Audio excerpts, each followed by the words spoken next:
Chapter 1: The Surprising Power of Atomic Habits. The fate of British cycling changed one day in 2003. The organization, which was the governing body for professional cycling in Great Britain, had recently hired Dave Brailsford as its new performance director. At the time, professional cyclists in Great Britain had endured nearly 100 years of mediocrity. Since 1908, British riders had won just a single gold medal at the Olympic Games, and they had fared even worse in cycling's biggest race, the Tour de France. In 110 years, no British cyclist had ever won the event. In fact, the performance of British riders had been so underwhelming that one of the top bike manufacturers in Europe refused to sell bikes to the team because they were afraid that it would hurt sales if other professionals saw the Brits using their gear. Brailsford had been hired to put British cycling on a new trajectory. What made him different from previous coaches was his restless commitment to a strategy that he referred to as the aggregation of marginal gains, which was the philosophy of searching for a tiny margin of improvement in everything you do. Brailsford said, "The whole principle came from the idea that if you broke down everything you could think of that goes into riding a bike and then improve it by 1%, you will get a significant increase when you put them all together." Brailsford and his coaches began by making small adjustments you might expect from his professional cycling team.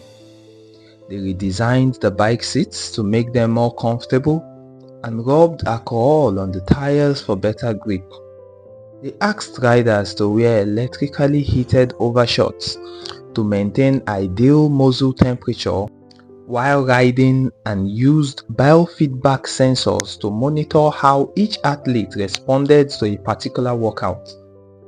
The team tested various fabrics in a wind tunnel and had their outdoor riders switch to indoor racing suits, which proved to be lighter and more aerodynamic.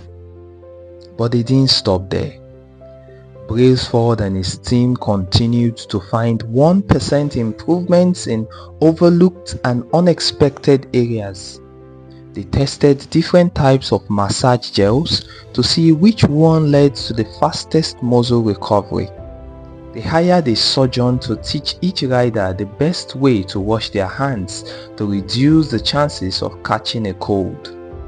They determined the type of pillow and mattress that led to the best night's sleep for each rider.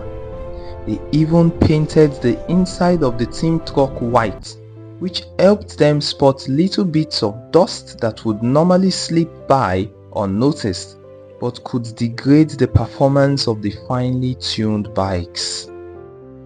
As these and hundreds of other small improvements accumulated, the results came faster than anyone could have imagined. Just 5 years after Brailsford took over, the British cycling team dominated the road and track cycling events at the 2008 Olympic Games in Beijing, where they won an outstanding 60% of the gold medals available. 4 years later, when the Olympic Games came to London, the Brits raised the bar as they set 9 Olympic records and 7 world records. That same year, Bradley Wiggins became the first British cyclist to win the Tour de France. The next year, his teammate Chris Froome won the race, and he would go on to win again in 2015, 2016 and 2017, giving the British team 5 Tour de France victories in 6 years. During the 10-year span from 2007 to 2017, British cyclists won 178 world championships and 66 Olympic or Paralympic gold medals and captured 5 Tour de France victories in what is widely regarded as the most successful run in cycling history. How does this happen?